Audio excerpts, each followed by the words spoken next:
ഇന്ന് നമുക്ക് ധനുഷും കൃതി സനുവിനും കേന്ദ്ര കഥാപാത്രത്തിലെത്തുന്ന തന്റെ കാമുകിക്ക് വേണ്ടിയിട്ട് ഏതറ്റം വരെയും പോകാൻ മടിയില്ലാത്ത കാമുകന്റെയും അവന്റെ സൈക്കോ പ്രണയത്തിന്റെയും കഥ പറയുന്ന തേരേ ഇഷ്കുമൈൻ എന്ന ഹിന്ദി സിനിമയുടെ കഥ നോക്കിയാലോ? വീഡിയോയിലേക്ക് കടക്കുന്നതിന് മുൻപ് വീഡിയോ കാണുന്ന കൂട്ടുകാർ ഒന്ന് ലൈക്ക് ചെയ്യാനും വീഡിയോ ഒന്ന് ഹൈപ്പ് ചെയ്ത് സപ്പോർട്ട് ചെയ്യാനും മറക്കരുതേ. സിനിമ തുടങ്ങുമ്പോൾ ലഡാക്കാണ് കാണിക്കുന്നത്. ഇന്ത്യൻ ബോർഡറിന് മുകളിലായിട്ട് പെർമിഷൻ ഇല്ലാതെ ഒരു ഫ്ലൈറ്റ് പറക്കുന്നുണ്ട്. അത് കണ്ട രണ്ട് ഫൈറ്റർ പൈലറ്റുമാർ ഉടൻ തന്നെ വന്ന ഫ്ലൈറ്റിനെ പറ്റി നോക്കുവാനായി പോകും. അതിലൊരാളാണ് കഥാനായകനായ ശങ്കർ. ഉയർന്ന ഉദ്യോഗസ്ഥൻ ആ ഫ്ലൈറ്റിനടുത്തേക്ക് പോകാതെ അതിനെ വീക്ഷിക്കണമെന്ന് പറഞ്ഞിട്ടും കേൾക്കാതെ ശങ്കർ ആ ഫ്ലൈറ്റിനടുത്തേക്ക് പോകുന്നു. അവരോടൊന്ന് സംസാരിച്ചു നോക്കാമെന്ന് കരുതിയാണ് പോകുന്നതും. എന്നാൽ എനിമിയാണെന്ന് മനസ്സിലായതും ശങ്കർ അവരെ അറ്റാക്ക് ചെയ്യുവാനായി ആരംഭിക്കുമ്പോഴോ അവർ രക്ഷപ്പെട്ടു പോകുന്നു. എന്നാൽ ആ ഒരു കാരണത്താൽ ഉയർന്ന ഉദ്യോഗസ്ഥനാണെങ്കിലോ ശങ്കറിനെ ഒരുപാട് വഴക്ക് പറയും. അവർ പറഞ്ഞത് എന്തുകൊണ്ട് കേൾക്കാതെ ഫ്ലൈറ്റിനടുത്തേക്ക് പോയി എന്ന ചോദ്യത്തിന് എന്റെ മനസ്സ് പറഞ്ഞു എനിമിയാണെന്ന്, അതുകൊണ്ടാ ഞാൻ അങ്ങനെ ചെയ്തത്. നിന്റെ മനസ്സ് പറഞ്ഞാൽ നീ എന്തും ചെയ്യുമോ? എങ്കിൽ എനിമി ഫ്ലൈറ്റിന്റെ ഡീറ്റെയിൽസ് എല്ലാം കിട്ടുന്നതുവരെ നീ ഫ്ലൈറ്റിനടുത്തേക്ക് പോകാനേ പാടില്ല എന്നും അവന് പണിഷ്മെന്റ് കൊടുത്തു. ശങ്കറിന്റെ സ്വഭാവം അങ്ങനെയാ. അവന്റെ മനസ്സിന് എന്ത് തോന്നുന്നോ അതവൻ പ്രവർത്തിക്കും. മറ്റുള്ളവരെ കുറിച്ചോ അവർ പറയുന്നതോ ഒന്നും തന്നെ ശങ്കർ ചിന്തിക്കില്ല. അവിടെയുള്ള പൈലറ്റുമാരിൽ ഏറ്റവും ബെസ്റ്റ് പൈലറ്റാണ് ശങ്കർ. അതവിടെ എല്ലാവർക്കും അറിയാവുന്ന കാര്യവുമാണ്. ശങ്കറിന് എന്തോ മാനസിക പ്രശ്നമുണ്ടെന്ന് അവിടെ എല്ലാവർക്കും അറിയാം.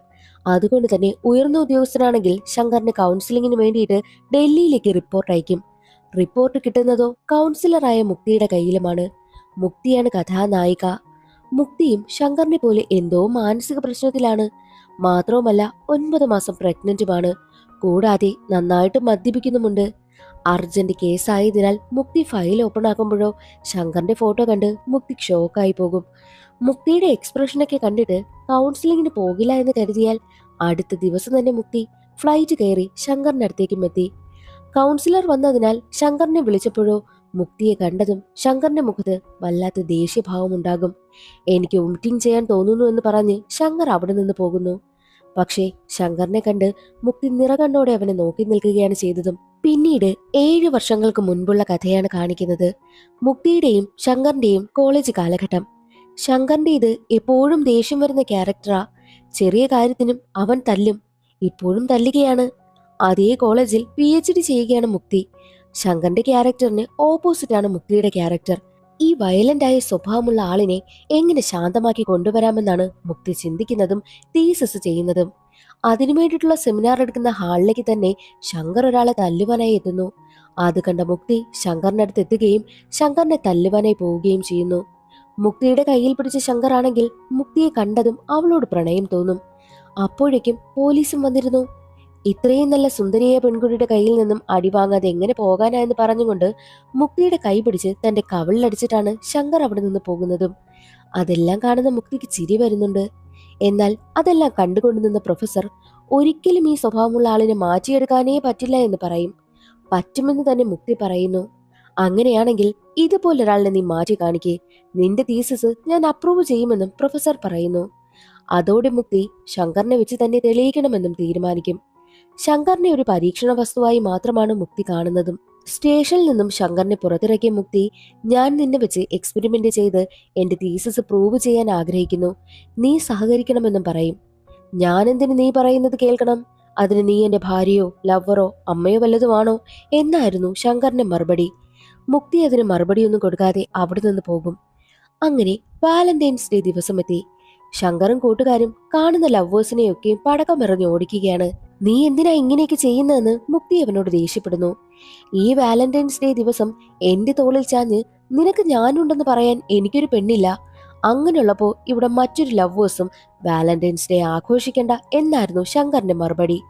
എന്നാൽ മുക്തി ശങ്കറിന്റെ അടുത്ത് വന്നിട്ട് അവന്റെ തോളിൽ ചാരിയിട്ട് നിനക്ക് ഞാനുണ്ടെന്ന് പറയും. ഇതല്ലേ നിനക്ക് വേണ്ടത്? ഇപ്പോൾ ഓക്കെ ആയില്ലേ? ഇനി എന്റെ തീസിസ് കംപ്ലീറ്റ് ചെയ്യാൻ എന്നെ സഹായിക്കുവാനായി പറയും. എന്നാൽ ശങ്കർ പറയുന്നതോ, ഞാൻ നിന്നെ ഉറപ്പായും പ്രണയിക്കും, കാരണം എനിക്ക് നിന്നെ ഇഷ്ടമാ. നീ പ്രണയിക്കുന്നെങ്കിൽ പ്രണയിച്ചോ, പക്ഷേ ഞാൻ നിന്നെ പ്രണയിക്കില്ല. വർക്കിന് വേണ്ടി മാത്രമാണ് ഞാൻ നിന്റെ അടുത്തേക്ക് വന്നതെന്നും മുക്തി കൃത്യമായി അവന് മറുപടിയും കൊടുക്കുന്നുണ്ട്. ഇതെല്ലാം മുക്തി പറഞ്ഞിട്ടും ശങ്കർ ഓക്കെ പറയുകയാണ്. പിന്നീടുള്ള ദിവസങ്ങളിൽ അവരൊരുമിച്ച് ടൈം സ്പെൻഡ് ചെയ്യും. മുക്തി ഓരോ ചോദ്യങ്ങൾ ചോദിക്കുമ്പോഴും അവൻ ഉത്തരം പറയുന്നു. അതെല്ലാം അവൾ വന്ന് എഴുതിയെടുക്കുകയും ഒക്കെ ചെയ്യുന്നുണ്ട്. പക്ഷേ അമ്മയെപ്പറ്റി ചോദിക്കുമ്പോൾ മാത്രം മറുപടിയില്ല. കാരണം ശങ്കറിന് അമ്മയില്ല. ശങ്കർ ഇപ്പോൾ ദേഷ്യത്തിൽ ആരെ തല്ലുവാൻ പോയാലും മുക്തി വന്ന് ഇടപെട്ടാൽ അവൻ കൂളാകും. പതിയെ പതിയെ ശങ്കറിന്റെ സ്വഭാവം മാറി തുടങ്ങി. കുടിയൊക്കെ പതിയെ പതിയെ മാറ്റി തുടങ്ങി. ഗുഡ് ബോയ് ആയി എന്ന് തന്നെ പറയാം. ഇതാണ് കറക്റ്റ് സമയമെന്ന് കരുതിയ മുക്തി തീസിസ് അപ്രൂവ് ചെയ്യിക്കാനായി ശങ്കറിനെയും കൊണ്ട് പ്രൊഫസറിന്റെ അടുത്തെത്തി. എന്നാൽ പ്രൊഫസർ ഒപ്പുവെക്കാമെന്ന് കരുതിയപ്പോഴോ ശങ്കറിന്റെ കൂട്ടുകാരനെ ബസ്സിൽ വെച്ച് ആരോ തലതല്ലി പൊളിച്ചു എന്ന് പറഞ്ഞ് കോൾ വരും. ശങ്കർ ഉടനെ തന്നെ ദേഷ്യപ്പെട്ട് അവിടെ നിന്ന് എഴുന്നേറ്റ് പോവുകയാണ് ചെയ്യുന്നതും. ബസ് അടിച്ചു തകർത്ത് ഡ്രൈവറിനെയും കണ്ടക്ടറിനെയും തല്ലിച്ചതച്ചു. അവിടേക്കെത്തിയ മുക്തി ശങ്കറിനെ കൂളാക്കുവാനായി നോക്കും. അവൾ പറയുന്നത് കേൾക്കുമ്പോൾ ശങ്കർ കൂളാകും. ഉടനെ മുക്തി ശങ്കർ തല്ലിയ പ്രായമായ ആ ഡ്രൈവറിനോട് ശങ്കറിനെ തിരികെ തല്ലുവാനായും പറഞ്ഞു. നീ ഞാൻ പറയുന്നത് പോലെ അനുസരിക്കണം, തിരികെ അയാളെ തല്ലരുതെന്നും മുക്തി പ്രത്യേകം ശങ്കറിനോട് പറയുന്നു. എന്നാൽ മുക്തി പറഞ്ഞത് കേട്ട് ഡ്രൈവർ തല്ലുമ്പോഴോ ശങ്കർ അയാളെ തിരിച്ചു തല്ലും. മുക്തി എത്ര പറഞ്ഞിട്ടും ശങ്കർ കേൾക്കുന്നതേയില്ല. ഞാൻ എന്തിനു കേൾക്കണം? നീ എന്നോട് ഫൺ ചെയ്തിട്ടില്ലല്ലോ, എനിക്ക് ബോറടിച്ചു തുടങ്ങിയെന്നും പറയുന്നു. ഇത്രയും നാളായിട്ട് മുക്തിയോടൊപ്പം നടക്കുന്നത് കൊണ്ട് അങ്ങനിങ്ങനെയൊന്നും ചെയ്യുന്നില്ലേ എന്ന് കൂട്ടുകാർ കളിയാക്കി. കൂട്ടുകാരാണ് അവനോട് ഫൺ ചെയ്യുവാനായും പറഞ്ഞതും. അതുകൊണ്ട് തന്നെയാണ് ശങ്കർ അവളോട് അങ്ങനെ ചോദിച്ചത്. എന്നാൽ ശങ്കർ എന്താണ് ഉദ്ദേശിച്ചതെന്ന് മുക്തിക്ക് മനസ്സിലായി. ഓക്കെ ശരി, അയാൾ അടിച്ചാൽ നീ തിരിച്ചടിക്കാൻ പാടില്ല, അങ്ങനെയാണെങ്കിൽ ഫൺ ചെയ്യാമെന്നും മുക്തി പറയുന്നു. അതുപോലെ തന്നെ ശങ്കർ ചെയ്തു. തിരിച്ചടിച്ചില്ല. അത് പ്രൊഫസർ കാണുന്നുമുണ്ട്. അങ്ങനെ മുക്തി ശങ്കറിനെ കൊണ്ട് ഒരു ഹോട്ടലിലേക്ക് പോയി റൂം എടുക്കും. റൂമിലെത്തിയപ്പോഴോ മുക്തി ഉടനെ തന്നെ ടീഷർട്ട് അഴിച്ചിട്ട് വാ ഫൺ ചെയ്യാമെന്ന് പറയും. എന്നാൽ പെട്ടെന്ന് ഷോക്കായി പോയ ശങ്കർ ആണെങ്കിലോ റൂമിൽ നിന്ന് പുറത്തേക്ക് പോവുകയാണ്. കാര്യമന്വേഷിച്ചു വന്ന മുക്തിയോട് എനിക്ക് മൂടില്ല, നീ ടീഷർട്ട് അഴിച്ചത് നിന്റെ വർക്കിന് വേണ്ടിയിട്ട്, പക്ഷേ ഞാൻ നിന്നോട് അങ്ങനെ ചെയ്യുന്നതോ എനിക്ക് പ്രണയമുള്ളത് കൊണ്ടും പെട്ടെന്നും അങ്ങനെ ഇങ്ങനെയൊന്നും ചെയ്യാനാകില്ല എന്നും അവൻ പറയുന്നു. മാത്രവുമല്ല അവളുടെ തീസിസ് അപ്രൂവ് ചെയ്യിക്കുവാനായിട്ട് അവൻ സഹായിക്കാമെന്ന് പറയും. പിന്നീട് കോളേജിൽ നല്ലവനായി പെരുമാറുവാനായും തുടങ്ങി. എല്ലാവർക്കും നല്ല കാര്യങ്ങളൊക്കെ ചെയ്തു കൊടുക്കും. പ്രൊഫസറും അത് കാണുന്നുണ്ട്. പ്രൊഫസറിനെയും അവൻ സഹായിക്കും. ഒടുവിൽ മുക്തിയുടെ തീസിസ് പ്രൊഫസർ സൈൻ ചെയ്തു കൊടുക്കുന്നു. കാരണം ശങ്കർ അത്രയ്ക്കും വേണ്ടിയിട്ട് മാറിയിരുന്നു. സന്തോഷമായ മുക്തി ശങ്കറിനെ കെട്ടിപ്പിടിക്കുകയാണ്. എന്നാൽ ഇമോഷണലായ ശങ്കർ ആണെങ്കിൽ അവന്റെ അമ്മ മരിച്ചുപോയ കാര്യവും മുക്തിയെ ഒരുപാട് ഇഷ്ടമാണെന്നും ഒരിക്കലും തന്നെ വിട്ടിട്ട് പോകരുതെന്നും പറഞ്ഞ് കരയും. അത് കേട്ട് മുക്തിയും കരഞ്ഞു പോകും. എന്നാൽ അപ്പോൾ അവിടേക്ക് ഒരു കാറ് വന്ന് നിൽക്കുകയാണ്. കാറിൽ നിന്നിറങ്ങിയ ആളിനെ കണ്ടതും മുക്തി ഓടിപ്പോയി അവനെ കെട്ടിപ്പിടിക്കുന്നു. അവളുടെ ബോയ് ഫ്രണ്ടായ അബീർ ആയിരുന്നു അത്. ഒരുപാട് നാളുകൾക്ക് ശേഷമാണ് അവർ രണ്ടുപേരും കാണുന്നത്. ആ കാഴ്ച കാണുന്ന ശങ്കറിന് വല്ലാത്ത ദേഷ്യം വരുന്നുണ്ട്. ആ ഒരു സീൻ അവിടെ അവസാനിച്ച് പിന്നീട് പ്രസന്റ് ആണ് കാണിക്കുന്നതും. വൊമിറ്റ് ചെയ്യാനായി വരുന്നു എന്ന് പറഞ്ഞു പോയ ശങ്കർ ദേഷ്യം കൺട്രോൾ ചെയ്ത് വാഷ്റൂമിൽ നിന്നും പുറത്തേക്ക് വരികയാണ്. ക്യാൻറ്റീനിലിരുന്ന് മുക്തിയോട് സംസാരിക്കും. മുക്തിയാണെങ്കിൽ വളരെ ഇമോഷണലായി ശങ്കറിനോട് ഓരോന്നൊക്കെ ചോദിക്കുന്നുണ്ട്. ഒരുപാട് നാളുകൾക്ക് ശേഷമാണ് ഞാൻ നിന്നെ കാണുന്നത് എന്നൊക്കെ വളരെ സങ്കടത്തോടെ അവൾ പറയുമ്പോഴും ദേഷ്യം കടിച്ചമർത്തിയിരിക്കുകയാണ് ശങ്കർ. അപ്പോഴേക്കും അവരുടെ ആ ഒരു എയർഫോഴ്സ് ഓഫീസിലേക്ക് എനിമി അറ്റാക്ക് ഉണ്ടായി. എന്നാൽ ശങ്കർ ആണെങ്കിലോ പ്രഗ്നന്റ് ആയ മുക്തിയെ എങ്ങനെയൊക്കെയോ സേഫ് ആക്കിയിട്ട് തന്റെ ഡ്യൂട്ടി ചെയ്യുവാനായും പോകുന്നുണ്ട്. മുക്തിയോട് പ്രണയമുണ്ടാഞ്ഞിട്ടല്ല അവൻ അവളെ രക്ഷിച്ചത്. അവന്റെ കടമയാണ് ഒരാളുടെ ജീവൻ പോലും പോവാതെ നോക്കേണ്ടതും. അങ്ങനെ ശങ്കർ ആണെങ്കിൽ തന്റെ ഉയർന്ന ഉദ്യോഗസ്ഥനടുത്തെത്തി. ബാക്കിയുള്ള എല്ലാവരും ഈ വന്ന എനിമികൾക്ക് റിപ്ലൈ കൊടുക്കുവാനായി പോകുമെങ്കിലും പക്ഷേ ശങ്കറിന് മാത്രം കഴിയുന്നില്ല. കാരണം മുക്തിയുടെ കയ്യിൽ നിന്നും സൈൻ ചെയ്ത് വാങ്ങണമായിരുന്നു. അവനൊരു പ്രശ്നവുമില്ല എന്ന്. അതുകൊണ്ട് തന്നെയാണ് വെയിറ്റ് ചെയ്യുന്നതും. ശങ്കറിന് തന്റെ ഫ്ലൈറ്റ് പറത്താനാകാത്തത് കൊണ്ട് തന്നെ സങ്കടത്തോടുകൂടി നിൽക്കുകയാണ്. ആ സീൻ അവിടെ കട്ടായി വീണ്ടും ഫ്ലാഷ് ബാക്കിലേക്ക് പോകുന്നു.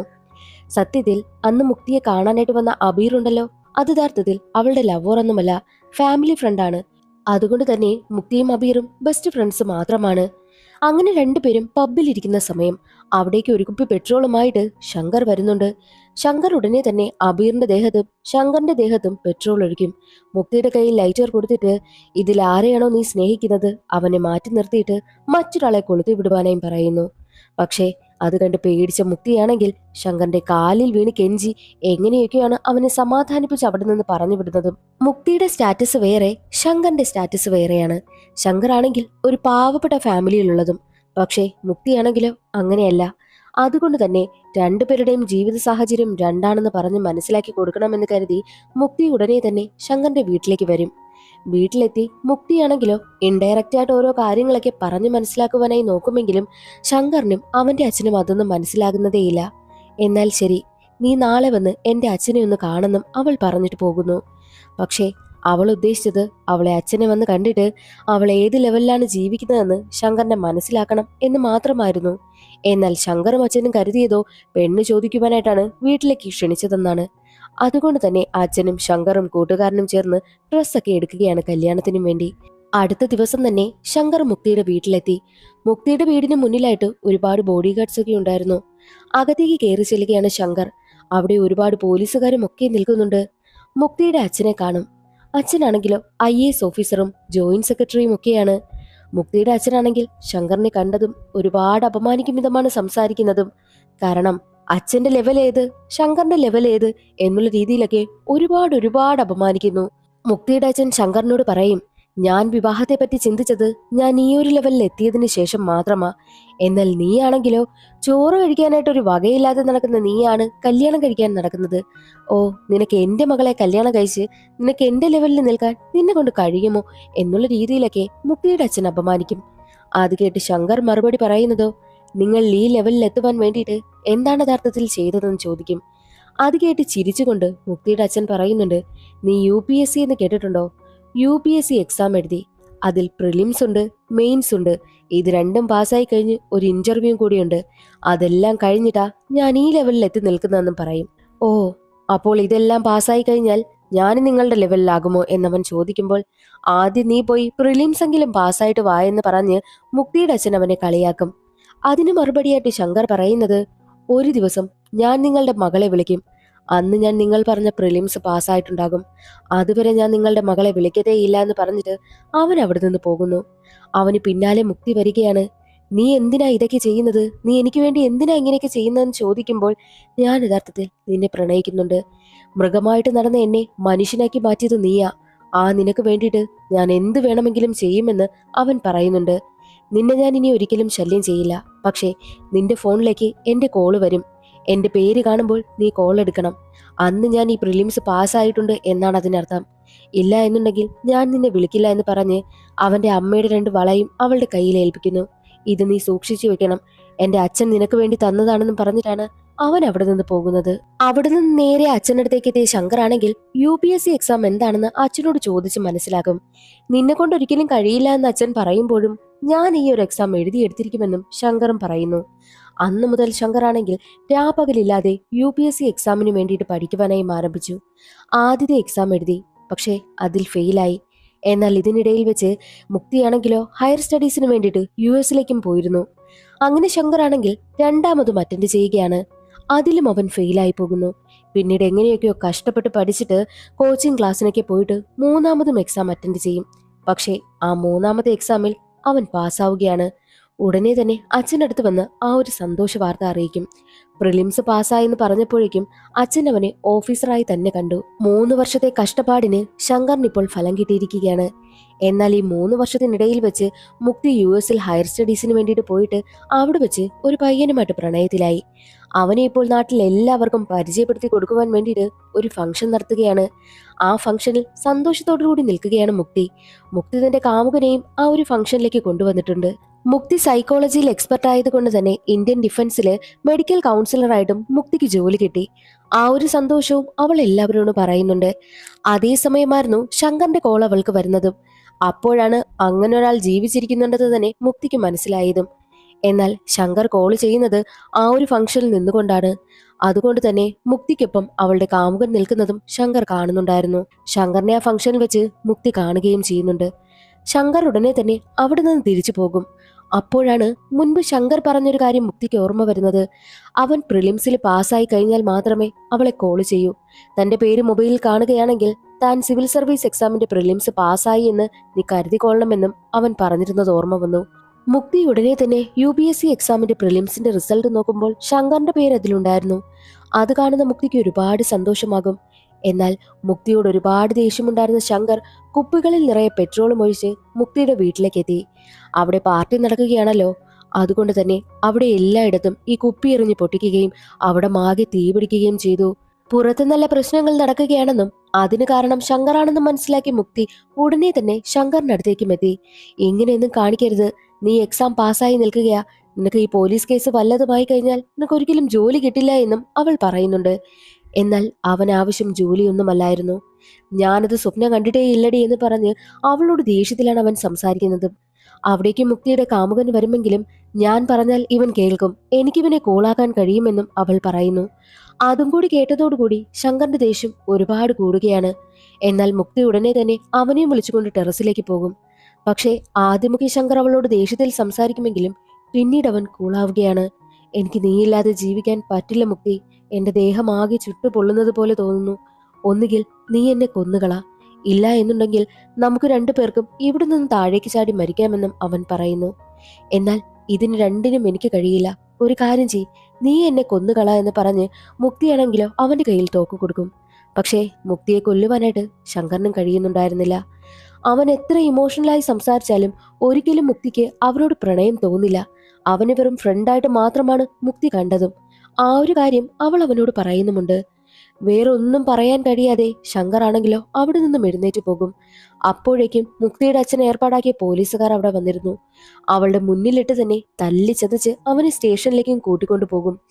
വിവരമറിഞ്ഞ് ശങ്കറിന്റെ അച്ഛൻ മുക്തിയുടെ അച്ഛനെ കാണുവാനായി വരും. അവൻ ഇതുവരെയും ഇങ്ങനെയൊന്നും ചെയ്തിട്ടില്ല, ഈ ഒരു തവണത്തേക്ക് അവനോടൊന്ന് ക്ഷമിക്കണമെന്ന് പറഞ്ഞ് മുക്തിയുടെ അച്ഛന്റെ കാലിൽ വീഴുന്നു. പക്ഷേ മുക്തിയുടെ അച്ഛനാണെങ്കിലോ ക്ഷമിക്കുവാനായും തയ്യാറായില്ല. ഒരുപാട് കെഞ്ചുന്നത് കൊണ്ട് ഒരു കാര്യം ചെയ്യാം, എന്റെ കാലിൽ മാത്രം വീണ് മാപ്പ് പറഞ്ഞാൽ പോരാ, ഇവിടെയുള്ള എല്ലാവരുടെയും കാലിൽ വീണ് നിങ്ങൾ മാപ്പ് പറയണം. അങ്ങനെയാണെങ്കിൽ നിങ്ങളുടെ മകനെ ഞാൻ വെറുതെ വിടാമെന്നും മുക്തിയുടെ അച്ഛൻ പറയുന്നു. അത് കേട്ട് ഉടനെ തന്നെ ശങ്കറിന്റെ അച്ഛനാണെങ്കിലോ അവിടെ ഉണ്ടായിരുന്ന എല്ലാവരുടെയും കാലിൽ വീണ് മാപ്പ് പറയുകയാണ്. മുക്തിയുടെ വീട്ടിലെ ജോലിക്കാരുൾപ്പെടെ എല്ലാവരുടെയും കാലിൽ വീഴുന്നു. ഒടുവിൽ ശങ്കറിനെ വെറുതെ വിടുവാനായിട്ടും മുക്തിയുടെ അച്ഛൻ തയ്യാറായി. ശരി, നിങ്ങൾ സ്റ്റേഷനിലേക്ക് ചെല്ല്, നിങ്ങളുടെ മകനെ വെറുതെ വിടുമെന്നും മുക്തിയുടെ അച്ഛൻ പറഞ്ഞു. അത് കേട്ട് സന്തോഷത്തിൽ ഉടനെ തന്നെ ശങ്കറിന്റെ അച്ഛനാണെങ്കിലോ സ്റ്റേഷനിലേക്ക് എത്തും.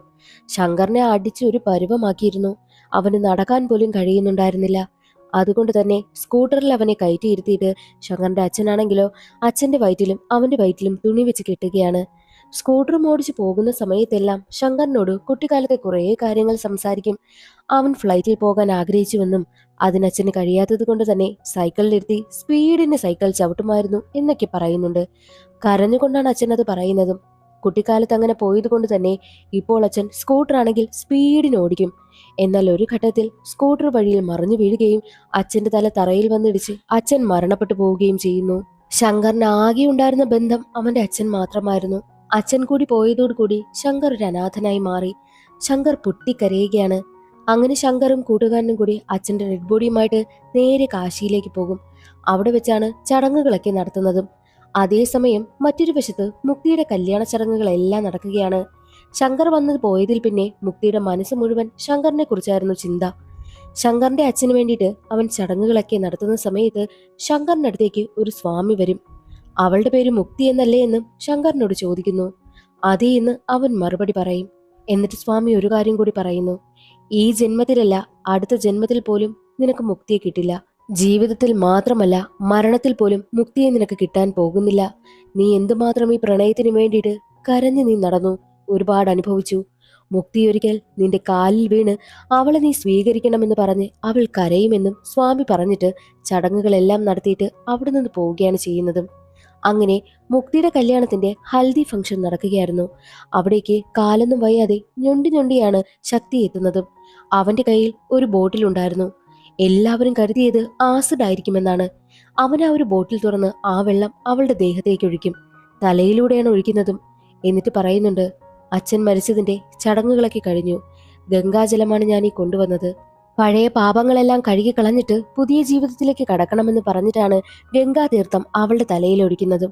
എന്നിട്ട് ഒരു കാര്യം കൂടി ശങ്കർ പറയുന്നുണ്ട്, നിനക്ക് ജനിക്കുന്നത് ഒരു ആൺകുഞ്ഞായിരിക്കും. എങ്കിൽ മാത്രമേ പ്രണയം കാരണം മരണപ്പെട്ടു പോകുന്ന ഓരോരുത്തരും ഏതോ ഒരച്ഛന്റെ മക്കളാണെന്നുള്ള കാര്യം നിനക്ക് മനസ്സിലാവൂ എന്നുള്ളതും പറഞ്ഞ് അവളെ ശപിച്ചിട്ടാണ് അവിടെ നിന്ന് ശങ്കർ പോകുന്നതും. അതോടുകൂടി മുക്തി ആകെ തകർന്നു പോകുന്നു. അന്നാണ് അവർ രണ്ടുപേരും അവസാനമായി കാണുന്നതും. എന്നാൽ ശങ്കർ അങ്ങനെ ശാപമൊക്കെ പറഞ്ഞിട്ട് പോയതിനു ശേഷവും മുക്തിയുടെ മനസ്സിൽ നിന്നും അതൊന്നും പോയിട്ടേയില്ല. കല്യാണത്തിന് പോലും അവൾക്ക് സന്തോഷമില്ലാതായി. വിവാഹ ചടങ്ങ് നടക്കുന്ന സമയത്ത് അവൾ ഒട്ടും സന്തോഷമില്ലാതെ നിൽക്കുകയാണെന്നുള്ള കാര്യം അവളെ കല്യാണം കഴിക്കാൻ വന്ന അവളുടെ കാമുകന് മനസ്സിലായിരുന്നു. അതുകൊണ്ട് തന്നെ ഈ ഒരു വിവാഹം നടത്തണ്ട എന്ന് ചിന്തിച്ച് അവളെ അതിൽ നിന്നെല്ലാം ഫ്രീ ആക്കി വിടുകയാണ് കാമുകനും. മുക്തി അവിടെ നിന്ന് നേരെ പോകുന്നതോ ശങ്കറിന്റെ വീട്ടിലേക്കും. എന്നാൽ ശങ്കറിന്റെ വീട് പൂട്ടിയിരുന്നു. അവിടെ ആരുമില്ല. പിന്നീടുള്ള ദിവസങ്ങളിലെല്ലാം മുക്തി ശങ്കറിനെ അന്വേഷിച്ച് അവിടെയൊക്കെ അലഞ്ഞു നടന്നു. അവനാണെങ്കിൽ വീട്ടിൽ വരുന്നതുമില്ല. എവിടെ പോയെന്നും അവൾക്കറിയത്തില്ല. എന്നാൽ ശങ്കർ എങ്ങനെയെങ്കിലും മരിക്കാൻ വേണ്ടിയിട്ട് തലയിൽ തോക്കും ചൂണ്ടിയിരിക്കുന്ന സമയം അതുവഴി ഫ്ലൈറ്റ് പറന്നു പോകുന്നത് അവൻ കാണുന്നു. ശങ്കറിനൊപ്പം ഒരുമിച്ച് ഫ്ലൈറ്റിൽ പോകണമെന്ന് അച്ഛൻ ആഗ്രഹം പറഞ്ഞിരുന്നതും ശങ്കറിന് ഓർമ്മ വരുന്നു. അങ്ങനെയാണ് ശങ്കർ ഇന്ത്യൻ എയർഫോഴ്സിൽ ജോയിൻ ചെയ്യുന്നതും. എന്നാൽ ശങ്കറിനെ കുറിച്ച് ഒന്നും അറിയാത്തത് കൊണ്ട് തന്നെ മുക്തിയുടെ അവസ്ഥ വളരെ മോശമായി കൊണ്ടേയിരുന്നു. അവൾ ഒരുപാട് മദ്യപിക്കുവാനൊക്കെ തുടങ്ങി. മാത്രവുമല്ല, ഇപ്പോൾ മുക്തിയുടെ മനസ്സ് നിറയെ ശങ്കറാണ്.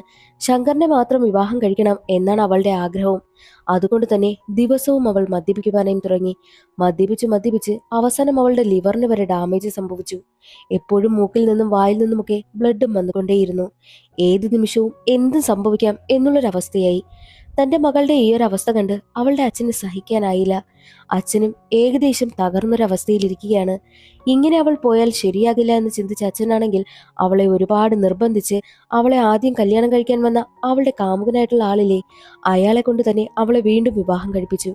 അയാളാണെങ്കിൽ നേവി ഓഫീസറാണ്. വിവാഹം കഴിഞ്ഞിട്ടും അവൾ മദ്യപാനമൊക്കെ തുടർന്നു കൊണ്ടേയിരുന്നു. അച്ഛനതൊന്നും സഹിക്കാൻ വയ്യാതെ ഹാർട്ട് അറ്റാക്ക് വന്ന് മരണപ്പെട്ടു പോവുകയും ചെയ്തു. അങ്ങനെ ഇപ്പോൾ മുക്തി പ്രഗ്നന്റ് ആയല്ലോ. പ്രഗ്നന്റ് ആയിട്ടും അവളുടെ മദ്യപാനത്തിനൊന്നും ഒരു കുറവുമില്ല. ആ ഒരു സീൻ അവിടെ കട്ടായി. പിന്നീട് പ്രസന്റ് ആണ് കാണിക്കുന്നത്. ശങ്കറിനിപ്പോൾ ഫൈറ്റ് ചെയ്യുവാനായി പോകണം. എന്നാൽ മുക്തിയുടെ ഒരു ഒപ്പുണ്ടെങ്കിൽ മാത്രമേ ശങ്കറിന് ഇനി ഫൈറ്റ് ചെയ്യുവാനായും പറ്റൂ. അതുകൊണ്ട് തന്നെ എങ്ങനെയെങ്കിലും ഒപ്പിട്ട് തരണമെന്നും ശങ്കർ മുക്തിയോട് ആവശ്യപ്പെടും. എന്നാൽ മുക്തി പറയുന്നത്, പറ്റില്ല, നീ പോയി കഴിഞ്ഞാൽ നീ ജീവനോടെ തിരികെ വരില്ല. എനിക്ക് നിന്നെ ഒരുപാട് ഇഷ്ടമാണ്. ഞാൻ നിന്നെ പ്രണയിക്കുന്നു. നീ എന്നെ സ്വീകരിക്കണമെന്നും അവൾ പറയും. എന്നാൽ ശങ്കർ ആണെങ്കിൽ, എനിക്കതിനൊന്നും കഴിയത്തില്ല. നീ ഒപ്പിട്ടുതാ. ഞാൻ ജീവനോടെ വരുമോ ഇല്ലയോ എന്നുള്ളത് നീ തിരക്കേണ്ട ആവശ്യമില്ല. ആ സമയമൊക്കെ കഴിഞ്ഞു എന്നും ശങ്കർ അവളോട് ക്രൂരമായി തന്നെ പറയും. എന്തൊക്കെ പറഞ്ഞാലും എന്നെ സ്വീകരിക്കണമെന്ന് പറഞ്ഞ് മുക്തി അവന്റെ കാലിൽ തന്നെ വീഴുകയാണ്. എന്താണോ സ്വാമി പറഞ്ഞത് അത് തന്നെയാണ് ഇപ്പോൾ നടക്കുന്നതും. എന്നാൽ ശങ്കർ ആണെങ്കിലോ എന്നെ വെറുതെ വിടണമെന്ന് പറഞ്ഞ് മുക്തിയുടെ കാലിൽ വീഴുന്നു. ഒരാൾ എന്നെ സ്വീകരിക്കണമെന്നും ഒരാൾ എന്നെ വെറുതെ വിടണമെന്ന് പറഞ്ഞ് കെഞ്ചും. അതേസമയം തന്നെ മുക്തിക്ക് പ്രസവ വേദന വരികയും ഒരുപാട് രക്തം പോവുകയും ചെയ്തു. ഉടനെ തന്നെ ശങ്കർ അവളെ എടുത്ത് ഹോസ്പിറ്റലിലേക്കും കൊണ്ടുപോകും. എന്നാൽ മുക്തി പറയുന്നത്, നീ എന്നെ വിട്ടിട്ട് പോകരുത്. എനിക്ക് എന്ത് സംഭവിച്ചാലും എന്റെ കുഞ്ഞിനെ നീ വളർത്തണം. എന്റെ ഹസ്ബൻഡും എന്തായാലും ജീവനോടെ തിരികെ വരില്ല. INS വിജയിലാണ് അദ്ദേഹവും നിൽക്കുന്നത്. കുഞ്ഞ് എന്റെയും എന്റെ ഹസ്ബൻഡിന്റെ ആണെങ്കിലും നിന്നെ കണക്കായിരിക്കും ഇരിക്കുക. കാരണം ഞാൻ എപ്പോഴും നിന്നെക്കുറിച്ച് മാത്രമേ ചിന്തിച്ചിട്ടുള്ളൂ. നീ എന്റെ കുഞ്ഞിനെ വളർത്തണം. എന്റെ കുഞ്ഞിനെ ഒറ്റയ്ക്കാകരുതെന്നും അവൾ അവനോട് കെഞ്ചി പറയുന്നു. എന്നാൽ എങ്ങനെയെങ്കിലും ഫൈറ്റിന് പോകണമെന്ന് മാത്രമായിരുന്നു ശങ്കറിന്റെ മനസ്സിലെ ലക്ഷ്യവും. ശങ്കർ അവളോട് പറയുന്നുണ്ട്, ഒരിക്കലും നിന്റെ കുഞ്ഞിനെ ഞാൻ ഒറ്റയ്ക്കാക്കില്ല. ഞാൻ തിരികെ വരും. നിനക്ക് എങ്ങനെയെങ്കിലും ഒപ്പിട്ട് തരണം. ഞാൻ നിനക്ക് വാക്ക് തന്നിട്ടില്ലേ? ഞാൻ തിരികെ വന്നില്ലെങ്കിലും നിന്റെ ഹസ്ബൻഡെങ്കിലും തിരികെ വരുമെന്നും അവൻ അവൾക്ക് വാക്ക് കൊടുത്തു. അങ്ങനെ മുക്തിയാണെങ്കിൽ ഒപ്പിട്ട് നൽകുകയാണ്. മുക്തിയുടെ കുഞ്ഞിനെ ഒറ്റയ്ക്കാക്കില്ല എന്ന് ശങ്കർ വാക്ക് കൊടുത്തത് കൊണ്ട് മാത്രമാണ് മുക്തി ഒപ്പിട്ട് കൊടുത്തതും. അങ്ങനെ ശങ്കറാണെങ്കിൽ ആ ഒരു പേപ്പറുമായിട്ട് തന്റെ സീനിയർ ഉദ്യോഗസ്ഥനടുത്തേക്ക് എത്തി. ഉദ്യോഗസ്ഥനാണെങ്കിൽ അവന് പെർമിഷനും കൊടുത്തു. അങ്ങനെ ശങ്കർ ഫൈറ്റിനായിട്ട് തന്റെ ഫ്ലൈറ്റും എടുത്ത് അവിടെ നിന്ന് പോവുകയാണ്. എന്നാൽ പാകിസ്ഥാനിൽ നിന്നുള്ള ശത്രുക്കളാണെങ്കിൽ ഇന്ത്യൻ നേവിയുടെ INS വിജയിനെ അറ്റാക്ക് ചെയ്യുകയാണ്. അതിലാണ് നമ്മുടെ മുക്തിയുടെ ഹസ്ബൻഡും വർക്ക് ചെയ്യുന്നതും. അതേസമയം തന്നെയായിരുന്നു ശങ്കർ ആണെങ്കിൽ അവിടേക്ക് വരുന്നതും. പാകിസ്ഥാൻ സൈനികർ ഉടനെ തന്നെ ശങ്കറിന്റെ ഫ്ലൈറ്റിനെ ആക്രമിക്കുമെങ്കിലും ശങ്കർ ഒരുപാട് തന്നെ രക്ഷപ്പെടുവാനായിട്ടും ആ ഒരു ഷിപ്പിനെ തകർക്കുവാനും ഒക്കെ ശ്രമിക്കുന്നുണ്ട്. എന്നാൽ ഒരു ഘട്ടത്തിൽ ശങ്കറിന്റെ ഫ്ലൈറ്റിന് പരിക്ക് പറ്റുകയും ഒക്കെ ചെയ്യുന്നു. ഇനി രക്ഷയില്ല എന്നുള്ള കാര്യം ശങ്കറിന് മനസ്സിലായി. ശങ്കറിനോട് ഇജക്ട് ചെയ്യുവാനായിട്ട് മേലുദ്യോഗസ്ഥൻ ആവശ്യപ്പെടുമെങ്കിലും ശങ്കർ അത് ചെയ്യില്ല. ശങ്കറിനാണെങ്കിൽ ആ ഒരു ഷിപ്പ് മുഴുവൻ തകർക്കണമായിരുന്നു. അതും തന്റെ ജീവൻ കൂടി നശിക്കണമെന്നും ശങ്കർ കരുതിയിരുന്നു. ഉടനെ തന്നെ ശങ്കറിന്റെ ഫ്ലൈറ്റ് ആ ഒരു ഷിപ്പിനെ ലക്ഷ്യമാക്കി തന്നെ മുന്നോട്ട് പോവുകയാണ്. പാകിസ്ഥാൻ ഷിപ്പിനെ ലക്ഷ്യമാക്കി ഇന്ത്യൻ എയർഫോഴ്സിന്റെ ഫ്ലൈറ്റ് പോകുന്നത് INS വിജയിൽ നിന്നുകൊണ്ട് മുക്തിയുടെ ഹസ്ബൻഡ് കാണുന്നുണ്ടായിരുന്നു. അതേസമയം തന്നെ ശങ്കറാണെങ്കിൽ ശത്രുവിനെ നശിപ്പിക്കുമെന്ന് പറഞ്ഞ് ഓം നമഃശിവായ എന്ന് പറഞ്ഞുകൊണ്ട് തന്റെ ഫ്ലൈറ്റ് പാകിസ്ഥാൻ ഷിപ്പിലേക്ക് ഇടിച്ചിറക്കുന്നു. അതോടുകൂടി ഷിപ്പും മുഴുവൻ കത്തി നശിക്കുകയാണ്. ശങ്കർ പറഞ്ഞിരുന്നത് പോലെ ചെയ്തു. താൻ ജീവനോടെ വന്നില്ല എന്നുണ്ടെങ്കിലും മുക്തിയുടെ ഹസ്ബൻഡിനെ അവൻ രക്ഷിക്കുമെന്നും ശങ്കർ പറഞ്ഞിരുന്നു. അതുപോലെ തന്നെ സംഭവിച്ചു. ശങ്കർ മരിച്ച അതേ സമയം തന്നെയായിരുന്നു മുക്തി ഒരു ആൺകുഞ്ഞിന് ജന്മം നൽകുന്നതും മുക്തി അപ്പോൾ തന്നെ പ്രസവത്തോടുകൂടി മരണപ്പെട്ടു പോകുന്നതും. എന്താണോ ശങ്കർ ശപിച്ചത് മുക്തിക്കൊരു ആൺകുഞ്ഞ് ജനിക്കുമെന്ന്, അതുപോലെ തന്നെ അവൾക്കൊരു ആൺകുഞ്ഞ് ജനിച്ചിരിക്കുന്നു. അതോടുകൂടി സിനിമയുടെ കഥ അവിടെ അവസാനിക്കുകയാണ്. ഇന്നത്തെ ഈ ഒരു വീഡിയോ എല്ലാവർക്കും ഇഷ്ടമായെന്ന് കരുതുന്നു. ഒന്ന് സപ്പോർട്ട് ചെയ്യാൻ മറക്കരുതേ. അടുത്തൊരു വീഡിയോയിൽ കാണാം. അതുവരെ എല്ലാവർക്കും ബൈ.